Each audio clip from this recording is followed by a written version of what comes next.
우리 다 같이 사도신경으로 신앙 고백하겠습니다.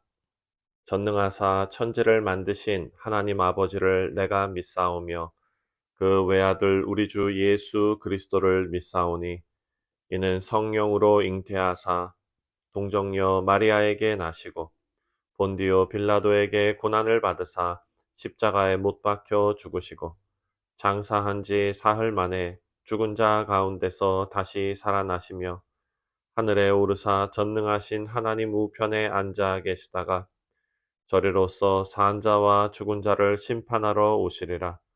성령을 믿사오며 거룩한 공회와 성도가 서로 교통하는 것과 죄를 사하여 주시는 것과 몸이 다시 사는 것과 영원히 사는 것을 믿사옵나이다. 아멘. 다 같이 찬송가 87장 내 주님 입으신 그 옷은 함께 찬송하겠습니다.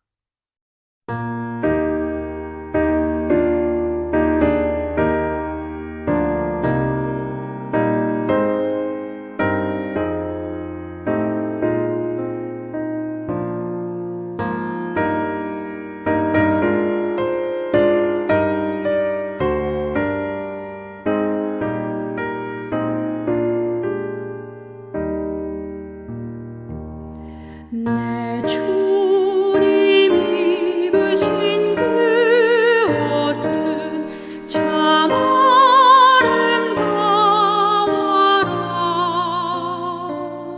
그 향기 내 맘에 사무쳐 내 기쁨 되도다.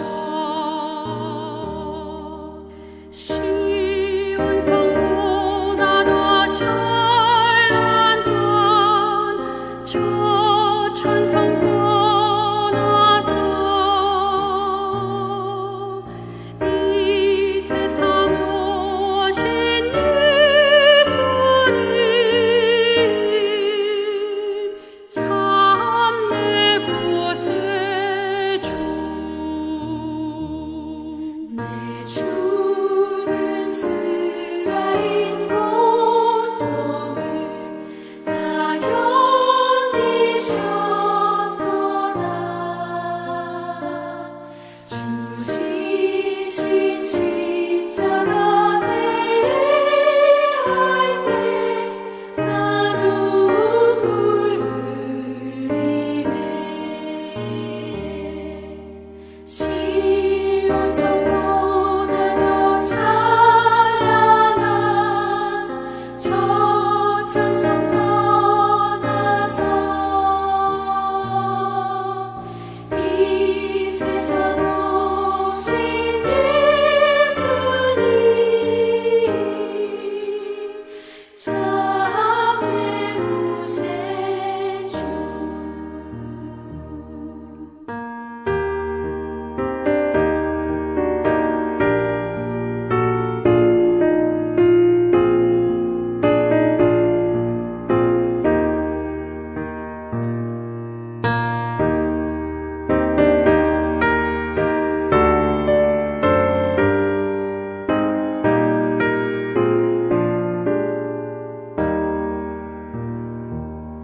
내 주님 입으신 귀한 옷 나 만져보았네. 내 발이 죄악에 빠질 때 주 나를 붙드네. 시온 성보다 더 찬란한 저 천성 떠나서 이 세상 오신 예수님 참 내 구세 주. 내 주님 영광의 옷 입고 문 열어주실 때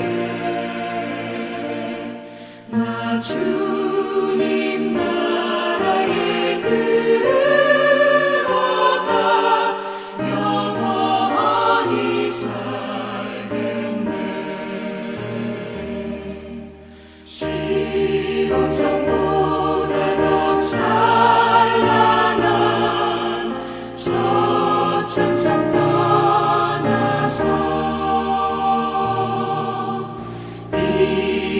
세상 오신 예수님 참 내 구세주. 오늘 우리에게 주시는 하나님의 말씀은 마가복음 11장 27절부터 12장 12절까지 말씀입니다. 그들이 다시 예루살렘에 들어가니라. 예수께서 성전에서 거니실 때에 대제사장들과 서기관들과 장로들이 나와 이르되 무슨 권위로 이런 일을 하느냐? 누가 이런 일 할 권위를 주었느냐? 예수께서 물으시되 나도 한 말을 너희에게 물으리니 대답하라. 그리하면 나도 무슨 권위로 이런 일을 하는지 이르리라. 요한의 세례가 하늘로부터냐 사람으로부터냐 내게 대답하라. 그들이 서로 의논하여 이르되 만일 하늘로부터라 하면 어찌하여 그를 믿지 아니하였느냐 할 것이니 그러면 사람으로부터라 할까 하였으나 모든 사람이 요한을 참 선지자로 여김으로 그들이 백성을 두려워하는지라. 이에 예수께 대답하여 이르되 우리가 알지 못하노라 하니 예수께서 이르시되 나도 무슨 권위로 이런 일을 하는지 너희에게 이르지 아니하리라 하시니라. 예수께서 비유로 그들에게 말씀하시되 한 사람이 포도원을 만들어 산 울타리로 두르고 즙 짜는 틀을 만들고 망대를 지어서 농부들에게 새로 주고 타국에 갔더니 때가 이름에 농부들에게 포도원 소출 얼마를 받으려고 한 종을 보내니 그들이 종을 잡아 심히 때리고 거저 보내었거늘 다시 다른 종을 보내니 그 머리에 상처를 내고 능욕하였거늘 또 다른 종을 보내니 그들이 그를 죽이고 또 그 외에 많은 종들도 더러는 때리고 더러는 죽인지라. 이제 한 사람이 남았으니 곧 그가 사랑하는 아들이라. 최후로 이를 보내매 이르되 내 아들은 존대하리라 하였더니 그 농부들이 서로 말하되 이는 상속자니 자 죽이자. 그러면 그 유산이 우리의 것이 되리라 하고 이에 잡아 죽여 포도원 밖에 내 던졌느니라. 포도원 주인이 어떻게 하겠느냐? 와서 그 농부들을 진멸하고 포도원을 다른 사람에게 주리라. 너희가 성경에 건축자들이 버린 돌이 모퉁이의 머릿돌이 되었나니 이것은 주로 말미암아 된 것이요 우리 눈에 놀랍도다 함을 읽어보지 못하였느냐 하시니라. 그들이 예수의 이 비유가 자기들을 가리켜 말씀하심인 줄 알고 잡고자 하되 무리를 두려워하여 예수를 두고 가니라. 아멘. 함께 기도하겠습니다. 하나님 아버지, 우리가 말씀을 대하면서 늘 기도하는 것이 주님의 지혜를 우리에게 더하사 이 말씀이 의미하는 바를 잘 깨닫고 또 성령 하나님께서 우리의 마음을 다스려 주사 우리 가운데 감동이 있게 하여 주옵소서. 오직 주님을 의지하오며 주 예수 그리스도의 이름으로 간절히 기도하옵나이다. 아멘. 네, 사랑하는 성도님들, 예수님께서 대제사장들과 서기관들이 보는 앞에서 우리가 묵상한 말씀을 보면 성전에 장사하는 자들과 돈 바꿔주는 자들, 이 자들을 다 몰아내셨습니다. 이 상황을 다 지켜본 종교 지도자들은 예수님의 그런 행동에 많은 사람들이 분위기가 술렁이는 것을 함께 느꼈습니다. 이것은 분명 자신들의 권위와 기득권에 문제가 생길 수 있는 전조 증상이라고 생각했던 것입니다. 그래서 이들이 예수님을 어떻게 하면 처치할 수 있을까를 생각하기 시작했습니다. 예수님께서 다음날 제자들하고 예루살렘 성전에 다시 들어가셨을 때 대제사장들과 서기관들이 예수님께 와서 먼저 질문합니다. 27절을 보면은 그들이 다시 예루살렘에 들어가니라. 예수께서 성전을 거니실 때에 대제사장들과 서기관들과 장로들이 나와 이르되 무슨 권위로 이런 일을 하느냐? 누가 이런 일 할 권위를 주었느냐? 이렇게 물어봅니다.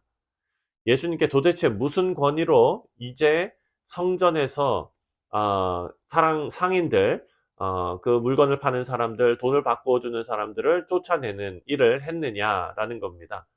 원래 성전에 관한 모든 일들과 그리고 모든 권한은 대제사장들과 서기관들 그리고 장로들, 다시 말해서 산헤드린 공회에 속한 그런 일인데 공회의 허락도 받지 않고 어제 예수님께서 성전에서 우리가 아는 성전 정화를 하신 것에 대해서 이 사람들이 문제를 삼고 있는 것입니다. 당시 종교 지도자들이 예수님을 향해서 경고하는 내용입니다. 사실 이 장면은 우리가 묵상한 마가복음 2장에서 나온 죄사함의 권세를 두고 종교 지도자들이 수군거렸던 장면과 어찌 보면 좀 오버랩되는 그런 장면입니다. 이제 종교 지도자들은 뒤로 물러설 수가 없습니다. 자신들의 권위를 침해당했다 생각하기 때문에 이제 점점 예수님과 각을 세우게 됩니다. 오늘 말씀을 보면 예수님께서 이들의 도발과 공격에 참 지혜롭게 답하십니다. 30절 말씀입니다. 요한의 세례가 하늘로부터냐 사람으로부터냐 내게 대답하라. 예수님께서 이렇게 말씀하셨어요. 당시 세례 요한은 엄청난 영향력을 가졌던 사람이었습니다. 그리고 그의 죽음을 많은 사람들이 안타까워했습니다. 예수님께서는 세례 요한이 사람들에게 회개를 촉구하고 또 죄 사함을 허락했던 이 세례 요한이 어디에서부터 왔느냐라고 종교 지도자들에게 되물으셨습니다. 세례 요한이 세례를 베푸는 권한이 하나님께로부터 온 것처럼 예수님의 행위와 죄 사함의 선언도 하나님으로부터 온 것임을 간접적으로 말씀하신 겁니다. 이 질문을 받은 종교 지도자들은 대답을 하지 못하지요. 이것은 다시 말하면 하나님의 집인 성전을 관리하고 다스릴 만한 권세가 종교 지도자들에게는 없었다라는 것을 잘 드러내고 있습니다. 이들이 우리가 알지 못하노라 라고 대답해 버립니다. 예수님께서 더 이상 이들과 말씀을 이어나가지 않으십니다. 필요를 느끼지 못하신 겁니다. 우리 사랑하는 성도님들, 우리는 오늘날 하나님께서 주신 귀한 사명을 위임받은 교회입니다. 하나님의 교회입니다. 교회의 거룩과 정직과 그리고 신성한 권위가 회복되고 유지되어야 되는데, 그러기 위해서는 항상 우리가 교회된 우리 성도들이 하나님과 동행하고 날마다 하나님과 함께하는 그런 귀한 믿음과 신앙생활이 있어야 합니다. 그리고 예수님과 깊은 교제를 가지면 그 안에서 회개와 죄의 용서, 다시 말해서 참된 구원이 있고 감사와 감격이 있는 복음을 깨닫게 된다는 것을 우리가 알 수 있습니다. 여러분, 이어지는 본문 말씀을 보면 포도원의 악한 농부에 대한 비유가 나옵니다. 이 비유를 통해서 예수님께서는 복음을 알려주시는데, 이 말씀은 이사야 5장에 나오는 5장 1절부터 7절에 나오는 포도원의 노래가 있습니다. 오늘 예수님의 이 비유는 그 노래와 내용이 닮아 있습니다. 그리고 이 비유는 앞서 문제가 되었던 권세에 대한 논쟁, 이 종교 지도자들이 예수님에 대해서 무슨 권세를 받고 이런 일을 하느냐 하고 논쟁을 벌였던 이 논쟁에 대해서 예수님께서 주시는 결론적인 말씀이 바로 이 비유에 섞여 있습니다. 하나님의 아들로서 예수님께서 이 땅에서 순환을 당하실 것을 드러내시고, 또한 동시에 종교 지도자들의 불신과 불순종에 대한 심판을 이 비유로 예수님께서 나타내십니다. 비유의 내용은 우리가 잘 아는 말씀이죠. 주인이 포도원 농부들에게 세를 주고 포도원을 맡기고 외국에 나갔는데, 세를 받기 위해서 종들을 보냈더니 농부들이 이 종들을 때리고 심지어는 죽였습니다. 그래서 마지막으로 주인이 이번에는 사랑하는 아들을 보냅니다. 주인은 이 농부들이 자신의 아들을 존중할 것이다 라고 기대하면서 아들을 보냈는데, 농부들은 아들을 죽여서 상속자를 없애면 포도원이 자신들의 것이 될 것이라고 생각하고 이 아들을 죽여서 포도원 밖에 버립니다. 주인은 이 농부들을 진멸하고 포도원을 다른 사람에게 주었습니다. 여러분, 이 비유에 나오는 농부들은 예수님을 믿지 않고 죽이려 하는 종교 지도자들을 의미하지요. 또 예수님께서 이 비유를 통해서 이들의 불신과 불순종을 지적하시고 심판을 선언하시는 그런 말씀이 바로 이 비유의 말씀입니다. 사랑하는 성도님들, 오늘날 이 비유를 통해서 이 말씀을 읽는 우리 모두에게 하나님께서 주시는 메시지가 있습니다. 이것은 단순히 종교 지도자들의 잘못을 드러내고 심판하는 데 목적이 있는 것이 아니라, 비유에 나오는 포도원 주인은 종들을 통해서 포도원 열매의 소출을 원하신다라는 것을 우리가 알 수가 있습니다. 하나님께서 우리에게 구원의 복을 베풀어 주셨지요. 그렇다면 우리는 하나님의 구원의 열매가 되어서 하나님을 기쁘시게 해야 하는 사명이 우리 가운데 있습니다. 이전에 예수님께서 무화과 나무 사건을 통해서 열매를 찾으시는 것처럼, 그리고 성전을 둘러보시고 그냥 나가셨던 것처럼, 주님께서는 참다운 성전 열매의 결실을 우리에게 구하고 계십니다. 오늘 말씀을 보면 주인이 악한 농부들을 다 진멸하고 그 포도원을 다른 사람들에게 주었습니다. 9절을 보니까 포도원 주인이 어떻게 하겠느냐, 와서 그 농부들을 진멸하고 포도원을 다른 사람들에게 주리라. 여기서 말하는 다른 사람들은 예수님을 따르는 제자들, 그리고 이방 땅으로 퍼져나가는 복음을 듣고 주님을 따르게 될 많은 사람들을 말합니다. 바로 우리가 여기에 포함되겠죠. 우리는 복음의 귀한 사명을 위임받은 하나님의 일꾼이라는 마음을 늘 생각해야 될 줄 믿습니다. 우리가 주인인 양 행세하면 우리는 참된 일꾼이 될 수 없습니다. 마지막에 나오는 예수님께서 말씀하신 건축자의 버린 돌이 모퉁이의 머릿돌이 되었다라는 말씀을 예수님께서 인용하십니다. 예수님께서 아들과 또 모퉁이의 돌이 되심으로 죽음과 부활을 통해서 새로운 성전을 이루실 것을 약속하시는 말씀입니다. 사랑하는 성도님들, 우리 모두가 예수님의 충성된 일꾼으로 하나님 나라의 귀한 사역에 동참하는 은혜를 누리시는 우리 모두가 되시기를 주님의 이름으로 축원드립니다. 기도하겠습니다. 하나님 아버지, 감사합니다. 예수님께서 이 땅에 오셔서 행하신 그 모든 일들이 다 우리를 죄와 사망의 권세에서 끊어내시고 온전한 주의 자녀를 삼으시기 위함임을 우리가 믿습니다. 하나님, 이제 하나님의 이 거룩한 귀한 사명에 위임받은 우리 모두가 주님을 의지하고 성실하게 이 사역을 잘 감당해낼 수 있도록 주님께서 인도하여 주옵소서. 감사드리오며 예수님의 이름으로 간절히 기도하옵나이다. 아멘. 하늘에 계신 우리 아버지여, 이름이 거룩히 여김을 받으시오며 나라가 임하시오며 뜻이 하늘에서 이루어진 것 같이 땅에서도 이루어지이다. 오늘 우리에게 일용할 양식을 주시옵고 우리가 우리에게 죄 지은 자를 사하여 준 것 같이 우리 죄를 사하여 주시옵고 우리를 시험에 들게 하지 마시옵고 다만 악에서 구하시옵소서. 나라와 권세와 영광이 아버지께 영원히 있사옵나이다. 아멘. 네, 사랑하는 성도님들, 오늘 금요일은 나라와 민족을 위해서 기도하는 날입니다. 우리가 두고 온 조국 대한민국을 위해서 기도해 주시고 이제 곧 또 총선이 있는 그런 기간입니다. 바른 위정자들이 잘 세워질 수 있도록 우리가 위해서 기도하기를 원합니다. 또한 미국을 위해서도 기도하기를, 하나님의 정말 그 선하심이 함께하는 그런 나라가 될 수 있도록 우리가 기도해야 될 줄 믿습니다. 미국이 세상에서, 이 세계에서 참 영향력이 큰 나라인데 이 나라가 주님의 뜻 가운데 바로 서야 될 줄 믿습니다. 깨어서 기도하는 우리가 되기를 바랍니다. 우리 다 같이 한 목소리로 나라와 민족을 위해서 함께 기도하겠습니다.